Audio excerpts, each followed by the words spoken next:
మేడారం మహాజాతరలో ఈ రోజు ప్రధాన ఘట్టం ఉంటుంది.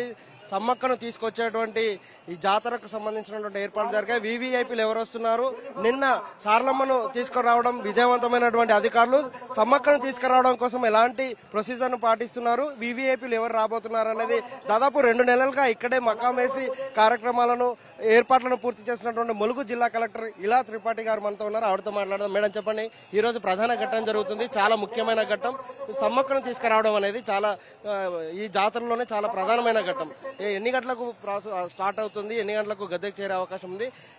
సారలమ్మ తీసుకురావడం కొంత ఆలస్యమైన నేపథ్యంలో ఈ రోజు ఏమన్నా ముందు జాగ్రత్త తీసుకుంటున్నారు? నిన్న కూడా పూజారులు కానివ్వండి, ట్రైబల్ వాలంటీర్స్ కానివ్వండి, పోలీసులు కానివ్వండి, వాళ్ళందరూ మాకు బాగా సహకరించారు. కొంచెం 5-5:30 గంట పడింది, కానీ అది కూడా పూజారుల వల్ల కాదు, పూజ కూడా సమయానికి పూర్తి అయింది.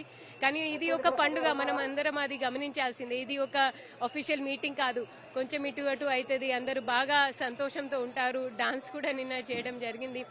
ఈసారి అంటే మేము అప్పుడు దేవాదాయ శాఖ పూజారితో మాట్లాడుతూ ఉన్నాము. దాదాపు 4 to 5 మధ్యలో అక్కడ చిల్కలగుట్టని ప్రధాన పూజారులు వాళ్ళ సంఘాలు వాళ్ళ కింద తీసుకొని వస్తారు. అప్పుడు ఎస్పీ గారు మేమందరం ఫైరింగ్, ఏకే ఫైరింగ్ ఉంటుంది. అప్పటి నుంచి దాదాపు 5-5:30కి ప్రొసెషన్ స్టార్ట్ అయ్యే అవకాశం ఉంది. ఈసారి వీఐపీలు ఎవరు వస్తున్నారు? ఈ రోజు కిషన్ రెడ్డి గారు వస్తున్నారు, రేపు ప్రెసిడెంట్ కూడా వచ్చే అవకాశం ఉందన్నారు, రాష్ట్రపతి వచ్చే అవకాశం ఉన్నారు. అసలు అంటే ఎవరున్నారు వీఐపీలు? ఈ రోజు మీకు తెలిసిన విషయం కరెక్టే. ఈ రోజు మనకి ఆల్మోస్ట్ 1 గంటకి గౌరవ కేబినెట్ మినిస్టర్ కిషన్ రెడ్డి గారు వస్తా ఉన్నారు. ఇక్కడ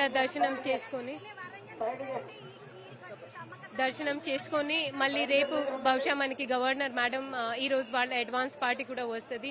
సీఎం ప్రోటోకాల్ ఆఫీసర్స్ కూడా ఈ రోజు ఏఎస్ఎల్ కి వస్తున్నారు. సీఎం సార్ తో పాటు ఇంకా కొంతమంది మినిస్టర్స్ కూడా వస్తున్నారు, 10 మంది ఎమ్మెల్యేస్ కూడా వస్తున్నారు. ఇంకా ప్రెసిడెంట్ గారి గురించి మాకు ఏదైనా ఖరారు ఇన్ఫర్మేషన్ రాలే, బట్ బహుశా అది మేము అన్నింటికి ప్లాన్ ఉన్నాము. అంటే ఏ ప్రికాషన్స్ తీసుకుంటున్నారు? అంటే ఈ రోజు జరుగుతున్నటువంటి ఏం సూచన చేస్తారు? ఈసారి అదే మనం అందరం చూస్తాం.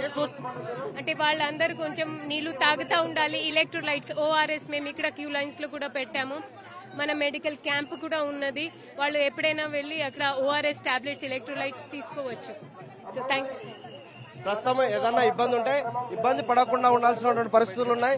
దీంతో వెంటనే ఓఆర్ఎస్ ప్యాకెట్ లాంటివి అందుబాటులో ఉన్నాయి. కేంద్ర మంత్రులతో పాటు ముఖ్యమైన నేతలు ఈరోజు వచ్చే అవకాశం ఉంది. రేపు సీఎం వస్తున్నారు, అలాగే కేంద్ర మంత్రి ఈ రోజు రావడంతో పాటు రేపు సీఎం రాబోతున్నారు, గవర్నర్ కూడా వచ్చే అవకాశం ఉంది. ప్రెసిడెంట్ కి సంబంధించినటువంటి అంటే వివరాలు అయితే లేవు, కానీ చాలా మంది మంత్రులు వస్తున్న నేపథ్యంలో వీవీఐపీలు వస్తున్న సమయంలో సాధారణ భక్తులకు ఇక్కట్లు కలగకుండా చర్యలు అయితే తీసుకున్నాం. కొంత వేసవి తాపం పెరుగుతున్న నేపథ్యంలో వాళ్ళకి తాగునీరు వసతి కల్పించడం కోసం చర్యలు చేపడుతున్నామని చెప్తున్నారు. నిన్న సమ్మక్క సారలమ్మ రావడం కొంత ఆలస్యమైంది. ఈ సమ్మక్క రావడం ఆలస్యం కాకుండా జాగ్రత్తలు తీసుకునే ప్రయత్నం అయితే చేస్తున్నాం, కానీ పండగ ఉత్సవంలో దాంతో కొంత ఆలస్యం జరుగుతుంది. ఆ ఉత్సాహభరిత వాతావరణాన్ని పాడు చేయకూడదని వాళ్ళ కోఆపరేషన్ చేయడం జరుగుతుంది. ఇది భక్తులందరూ కూడా గమనించాలని సూచిస్తున్నారు. Cameraman Wajid Arun Kumar, NTV Warangal.